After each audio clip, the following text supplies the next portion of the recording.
আসসালামু আলাইকুম। আমিত্তু ভালোবাসি তোকে পর্ব ১৬। লেখনীতে সালমা চৌধুরী, ভয়েসে আমি মাম্পি চৌধুরী।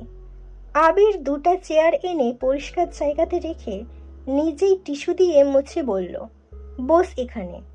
আবির ৩ প্লেট ফুচকা অর্ডার দিয়ে এসেছে। মেঘের মন খুশিতে ভরে গেছে। আবির ভাইয়ের সাথে এতটা সময় সে আজই প্রথম কাটাচ্ছে। এই অনুভূতিহীন মানুষটা এক কথায় ফুচকা খাওয়াতে রাজি হয়ে গেছে, এটা ভেবেই মেঘ অজান্তে হেসে ফেলল।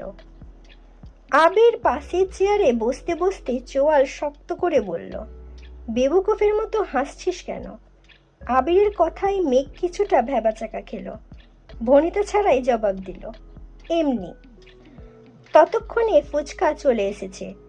৩ প্লেট ফুচকা দেখে মেঘ জিজ্ঞাসা দৃষ্টিতে তাকিয়ে বলে, এত ফুচকা কি আমাদের?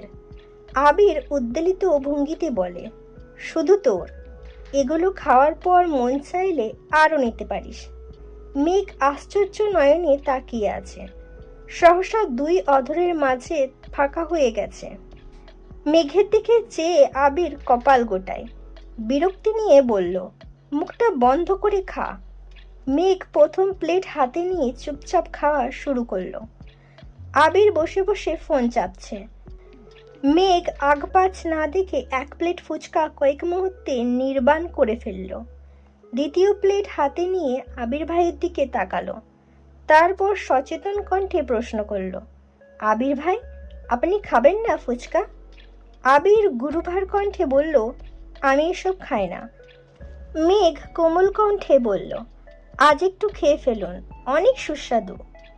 আবির ফোনের থেকে দৃষ্টি সরিয়ে মেঘের দিকে ক্ষুদ্র চোখে তাকালো।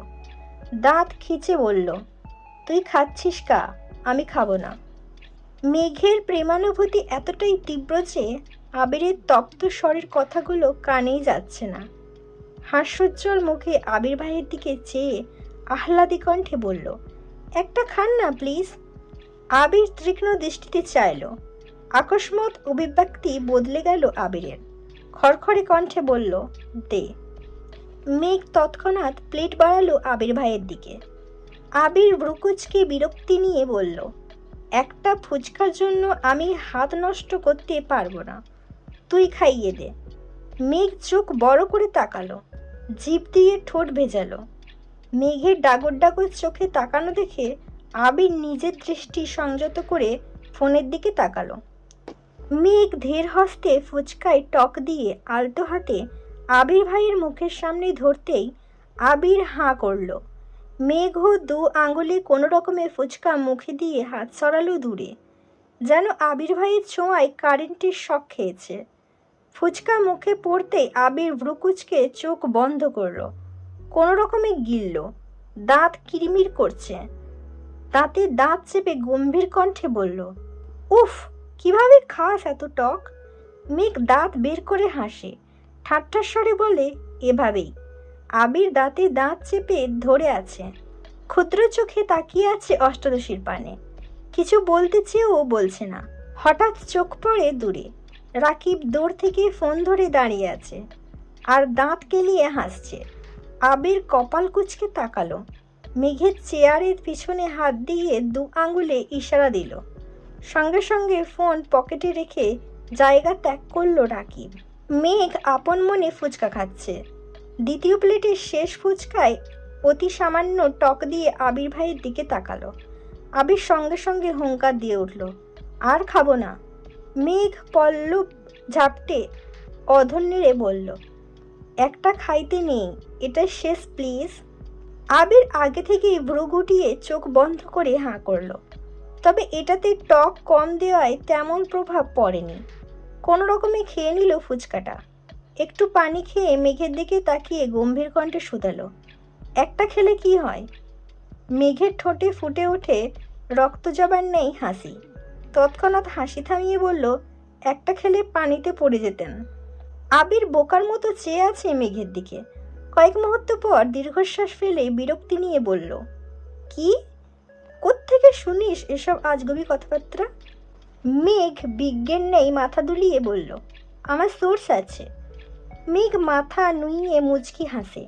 আবির মেঘের কথা শুনে কপাল গোটায়, কণ্ঠ দ্বিগুণ ভারী করে আকস্মাৎ বলে ওঠে, আমি পানিতে পড়লে তো তুই সবচেয়ে খুশি হতিস। মেঘের উদ্বেলিত মনোভাব কমে আসে, সিক্ত চোখে তাকায় আবিরের দিকে। আবিরের নিরেট চোয়াল দেখেই মেঘ তটস্থ হয়ে সহসা চিবুক নামিয়ে মনে মনে বলে, আমি আপনাকে পানিতে পড়তে দিব না। আপনার কিছু হলে আমি কাকে নিয়ে স্বপ্ন দেখব? কে আমার স্বপ্নে রাজকুমার হবে? আবির চুপচাপ চেয়ার থেকে উঠে চলে যায়। মেঘ কিছুক্ষণ চিন্তা করার পর মুখ তুলে তাকিয়ে দেখে আবির ভাই নেই। পিছনে ঘুরে দেখলো আবির ভাই টাকা দিচ্ছেন। 1 মিনিটের মধ্যেই আবির এসে চেয়ারের হাতল ধরে দাঁড়িয়ে বলল, তোর খাওয়া শেষ হয়েছে? মেঘ মাথা নেড়ে হ্যাঁ বলল। আবির 2টা টিস্যু এগিয়ে দিল মেঘের দিকে। আবির খড়খড়ে কণ্ঠে বলল, চল তাহলে। মেঘ উঠে আবির ভাইয়ের পেছন পেছন হাঁটে। বাইকের কাছে গিয়ে আবির মেঘের দিকে তাকিয়ে একটা শপিং ব্যাগ এগিয়ে দেয়। মেঘ হাতে নিতে নিতে বলে, কি এখানে? মিম আর আদির জন্য নিয়েছি, জবাব দিল আবির। মনের ভেতরের মুগ্ধতা মেঘের ঠোঁটের কোণে ভেসে উঠল। আবির ভাইকে সে কখনো বলতেই পারত না মিম আর আদির জন্য নেওয়ার জন্য। মেঘকে যে খাওয়াতে এসেছে এটাই অবাক কাণ্ড, আবার তাদের জন্যও নিচ্ছে। মেঘ বিড়বিড় করে বলল, বাহ আবির ভাই। আবির চোখ পাকিয়ে তাকালো, হালকা স্বরে ধমকে উঠল, এই মেঘ, উঠবি? মেঘ সঙ্গে সঙ্গে আবিরের দিকে তাকায়, স্বাভাবিক হয়ে উঠে বসে বাইকের ব্যাক সিটে। বাসার সামনে নামিয়ে দিয়ে আবির চলে যায়। মেঘ খুশিতে গদগদ হয়ে মিম আর আদির কাছে যায়। আবির মসজিদে মাগরিবের নামাজ পড়ে বাইক স্টার্ট দেয়। একেবারে এসে থামে বন্ধুদের আড্ডার মহলে। রাকিব আর রাসেল আড্ডা দিচ্ছিল। মোবারক আর মিলন এখনো আসেনি, রাস্তায় আছে মনে হয়। আবির বাইক থেকে নামতে নিতে রাকিব দাঁত কেলিয়ে হাসতে হাসতে জড়িয়ে ধরতে যায় আবিরকে। আবির বাইক থেকে নেমেই 2-3টে ঘুষি বসিয়ে দেয় পেটে। ঘুষিগুলো এত জোরে না লাগলেও রাকিব কিছুটা নত হয়ে যায়। রাসেল বসা থেকে উঠে দাঁড়িয়ে আঁতকে উঠে বলে, কি হয়েছে তোদের? রাকিব কিছুটা স্বাভাবিক হয়ে বলে, উফ, এমনি কেউ মারে? আবির রাগান্বিত কণ্ঠে বলল, তোর যেমন মুখ বেশি চলে, আমার তেমনি হাত বেশি চলে। রাসেল পুনরায় শক্ত কণ্ঠে বলল, আরে হয়েছেটা কি, বলবি আমায়? রাকিব হাসতে হাসতে জবাব দিল, আর বলিস না, আবিরকে বিকালে ফুচকার দোকানে দেখে আমি পুরাই টাস্কি খাইছি। যেই আবির এত বছরে ফুচকার দোকানের আশেপাশে যায়নি, সে কেন ফুচকার দোকানে আসছে আমার জানতে হবে না? আমি দৌড়ে গেছি আবিরের কাছে। আবিরের পাশে মেঘকে দেখে আমি তো আরও অবাক। খুশি মনে ওদের আপ্যায়ন করার জন্য বলে ফেলেছিলাম আমার পক্ষ থেকে ফুচকা খাওয়াবো, সেই ঝাল এখন মিটাচ্ছে। আবির গম্ভীর কণ্ঠে বলল, ও আমার কাছে জীবনে প্রথম ফুচকা খাওয়ার আবদার করেছে, তুই কেন খাওয়াবি? রাসেল সহসা বলে উঠল, ঠিকই তো, আবিরের ওকে তো আবিরই খাওয়াবে। রাকিব পুনরায় ঠাট্টার স্বরে বলল, এজন্যই তো আমি বলছিলাম সারা জীবন তো আবিরই খাওয়াবে, এবার না হয় আমি খাওয়াই। রাসেল ভ্রুকুচকে তাকিয়ে বলল, তুই কি এই কথা ওদের সামনে বলে ফেলেছিলি? রাকিব আবার বলল, একটু বলছি না, মানে আমার কি দোষ? উত্তেজনায় মেঘকে প্রথমে ভাবি বলে ফেলতে চাইছিলাম। রাসেল অবাক দৃষ্টিতে চেয়ে রইল রাকিবের দিকে, আকস্মাৎ বলে উঠল, ঠিকই আছে, আরো খা মায়ের। রাকিব আবিরের দিকে তাকিয়ে নাক টেনে কিছুটা আবেগী কণ্ঠে বলল, মাফ করে দে ভাই, মুখ ফুসকে আর কিছু বলবো না। আবির তীক্ষ্ণ দৃষ্টিতে তাকিয়ে রাগান্বিত কণ্ঠে বলল, মুখ ফুসকে বলেছিলি ভালো কথা, তুই আমাদের রোমান্টিক মুহূর্তে ব্যাগড়া দিচ্ছিস কেন? আমি কি তোর প্রেমে কখনো ব্যাগড়া দিয়েছি? রাকিব ভেঙচি কেটে বলল, আমারটা তো আর মেঘের মতো এত লক্ষ্মী না, আজ পর্যন্ত একটা ফুচকাও নিজের প্লেট থেকে দেয়নি, আমাকে বরং আমার প্লেট থেকে আরও নিয়ে নেয়। আবির তীক্ষ্ণ দৃষ্টিতে তাকায়। কিছু বলার আগে রাকিব পুনরায় বলা শুরু করলো, মেঘ তোর জন্য সারাদিন না খেয়ে বসে থাকতে পারে, আর আমারটা এক গামলা খেয়ে তারপর আমার সাথে ঝগড়া লাগে।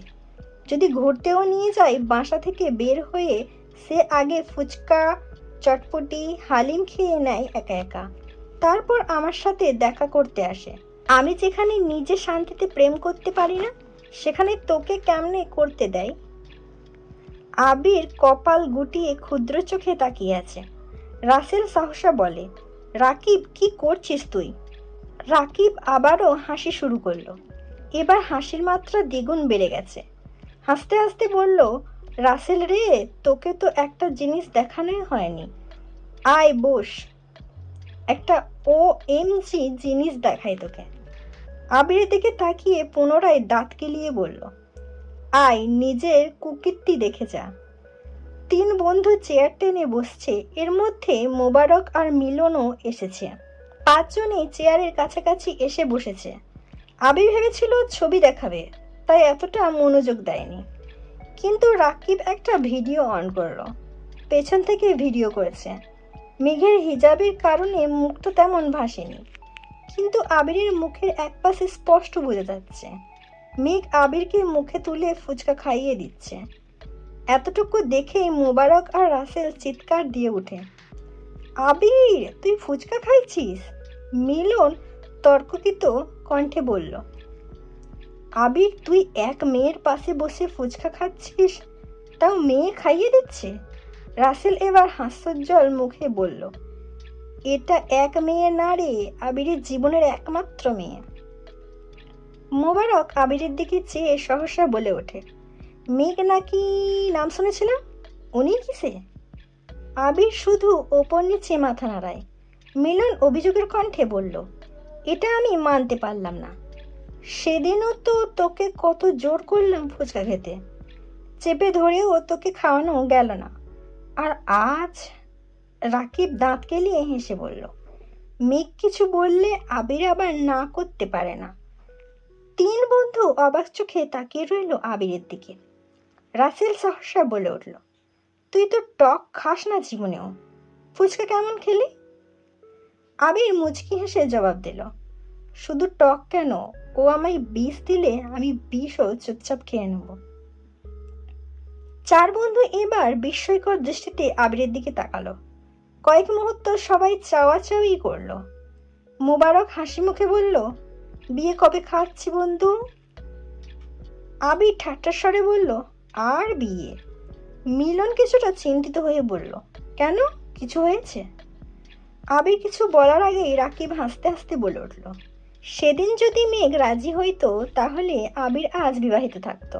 তার মধ্যে রাসেল বলে বসলো, তুই মেঘকে কবে প্রপোজ করলি, আর কবেই বা রিজেক্ট করলো শুনলাম না তো। আবির চোখ মুখ গোটালো, তীক্ষ্ণ দৃষ্টিতে চাইলো রাসেলের দিকে। রাকিব পুনরায় বলল, আরে দূর, প্রপোজ না। আবির মেঘকে বলেছিল, তুই পড়াশোনা না করলে বাদ দে, করতে হবে না তোর পড়াশোনা।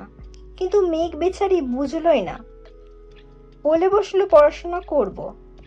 মিলন কিছুটা ভেবে বলল, পড়াশোনা না করলে কি করতি?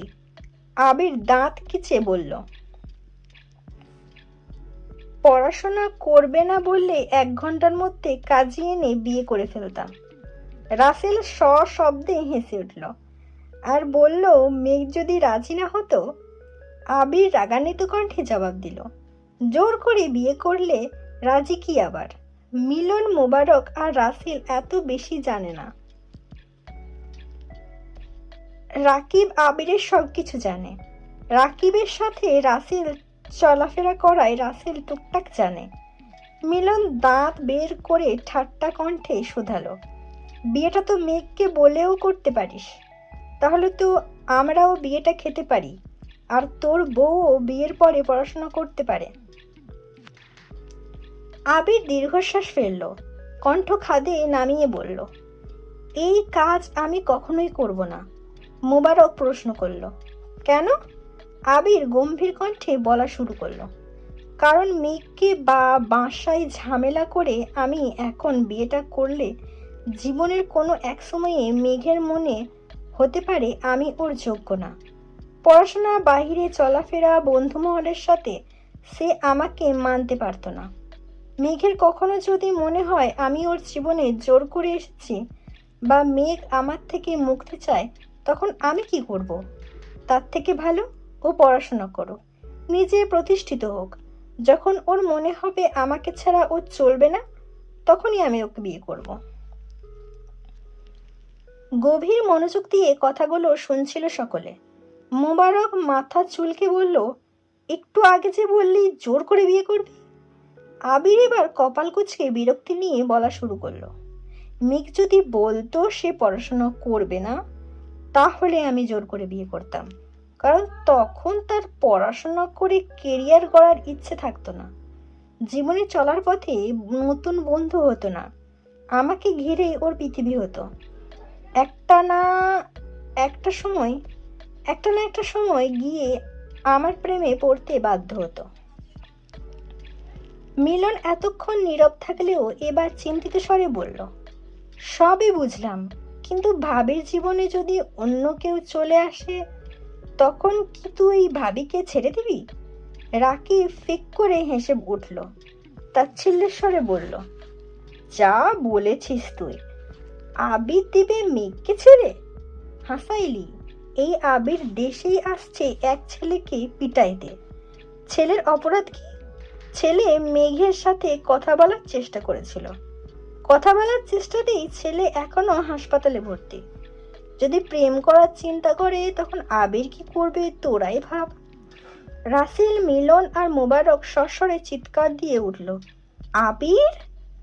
আবির নিরেট কণ্ঠে বলল, আস্তে। আবির পকেট থেকে ফোন বের করে টাইম দেখে বলল, নামাজের সময় হয়েছে, চল নামাজে যাই। সবাই নামাজ পড়ে বের হলো।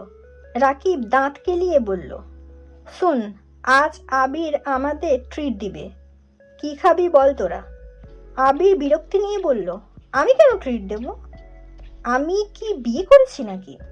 রাকিব মুখ বাঁকিয়ে বলল, বিকেলে যে বললি আনলিমিটেড ফুচকা খাওয়ানোর ক্ষমতা তোর আছে, তাহলে এখন আমাদের খাওয়া। আবির গম্ভীর কণ্ঠে বলল, এই অফার শুধু আমার কাদম্বিনীর জন্য। মিলন আকস্মাত বলে উঠল, আমাদের আনলিমিটেড খাওয়াতে হবে না, লিমিটেডই খাওয়া, তোর কাদম্বিনীর তরফ থেকে। আবির কিছুটা ভেবে বলল, ঠিক আছে চল। 3টা বাইকে 5 জন বন্ধু চলল। আবির একা, বাকি 2 বাইকে 2 জন করে। নামি দামি রেস্তোরাঁয় এসে বসলো সকলে। আবির উৎফুল্ল কণ্ঠে শুধালো, বুফে খাবি নাকি কাচ্চি? 4 বন্ধু চোখাচোখি করলো। রাসেল মুচকি হেসে বলল, দেখলি মিলন, মেঘের কথা বলতেই বুকে অফার করছে, কি ভালোবাসা। মুবারক বলে বসলো, তাহলে 2 দিন পর পর ভাবের কথা বলে খাবার খাওয়া যাবে? আবির কড়া কণ্ঠে জবাব দিল, এটাই আমার বিয়ের আগে আমাদের পক্ষ থেকে তোদের প্রথম এবং শেষ ট্রিট। এতদিন মেঘের কথা এত ডিটেলস জানতিস না, তাই ট্রিটের কথা ওঠেনি। আজ যেহেতু জানছিস, তাই ট্রিট দিচ্ছি, আর কিছুই না। সবাই কাচ্চি আর বোরহানি দিল। আবির ফোন বের করে টাইম দেখে তাড়াতাড়ি খাওয়া শেষ করলো। বাকি 4 বন্ধু এখনো খাচ্ছে। আবির হাত ধুয়ে টিস্যু দিয়ে হাত মুছতে মুছতে বলল, তোরা কি আর কিছু খাবি? কেন, চলে যাবি নাকি?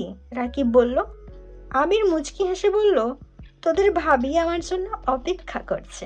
সবাই একসাথে বলে উঠল, আহ।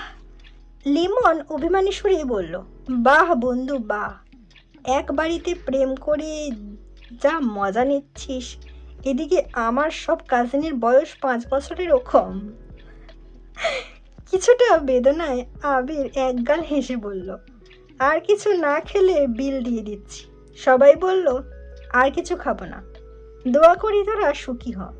আবির বিল পরিশোধ করে সবার থেকে বিদায় নিয়ে বাসার উদ্দেশ্যে রওনা দিয়েছে। এদিকে মেয়ে সন্ধ্যার পর বাসায় এসে কিছুক্ষণ রেস্ট নিয়ে পড়তে বসেছিল। ঘন্টা 2 পরে খেয়ে নিয়েছে। আবির শুক্রবারে বাহিরের বন্ধুদের সাথে হাবিজাবি খায়, রাতে বাসায় ফিরে আর ভাত খায় না। এজন্য মেঘও শুক্রবার আবির ভাইয়ের কথা ভাবে না। সবার সাথে খাবার খেয়ে নেয়। ঘন্টা দুয়েক পড়াশোনা করে আবির ভাইয়ের জন্য অপেক্ষা করছে মেঘ। আজ আবির ভাইয়ের প্রতি ভালোবাসা উথলে পড়ছে মেঘের। ভাবছে আবির ভাই ফিরলে 1 কাপ কফি করে দিবে আবির ভাইকে। বেলকনিতে দাঁড়িয়ে আছে। হঠাৎ আবির ভাইকে বাইকে নিয়ে গেট দিয়ে ঢুকতে দেখে এক দৌড়ে নিচে চলে যায়। ড্রয়িং রুমে কেউ নেই। খাওয়া দাওয়া শেষ অনেকক্ষণ আগেই। সব কিছু গুছিয়ে সবাই সবার রুমে চলে গেছেন। মেঘ পা টিপে রান্নাঘরে যায়। আবির চাবি দিয়ে লক খুলে বাসার ভিতরে ঢুকে বড় বড় কদম ফেলে হাঁটে সিঁড়ির দিকে। মেঘ ছোট একটা পাতিল টান দেয় পানি বসানোর জন্য। এই পাতিলের নিচে যে আরেকটা পাতিল ছিল সে তার চোখে পড়েনি। পাতিল ফ্লোরে পড়তেই জোরে শব্দ হয়। শব্দ শুনে আবির পাশ ফিরল, তাকালো রান্নাঘরের দিকে।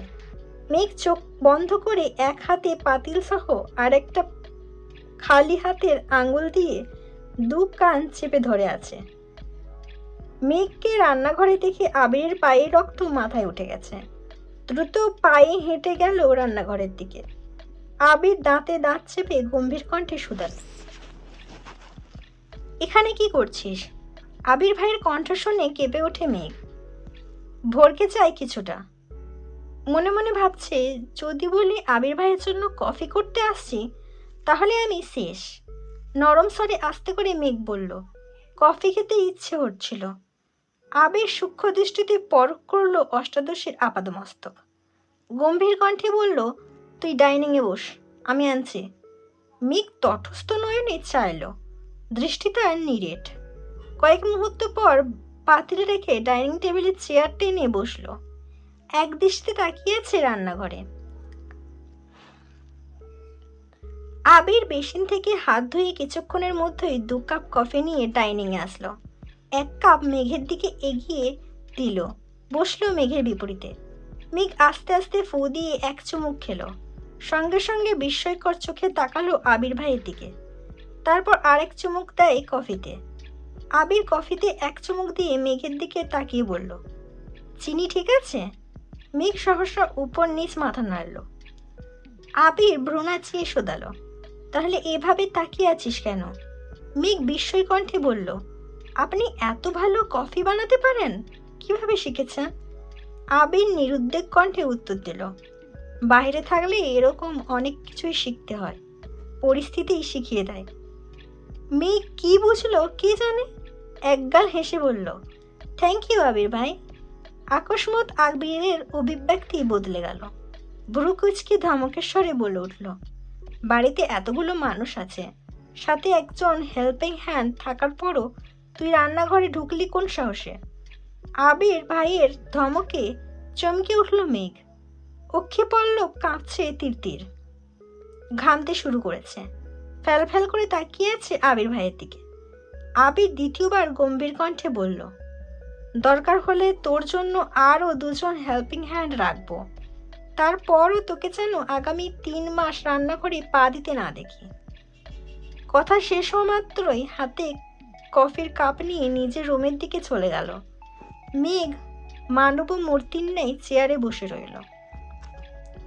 এই ছিল আমৃত্যু ভালোবাসি তোকে পর্ব 16। পরবর্তী পর্ব নিয়ে খুব তাড়াতাড়ি হাজির হব। সুস্থ থাকবেন, ভালো রাখবেন, নিজের খেয়াল রাখবেন। আল্লাহ হাফিজ।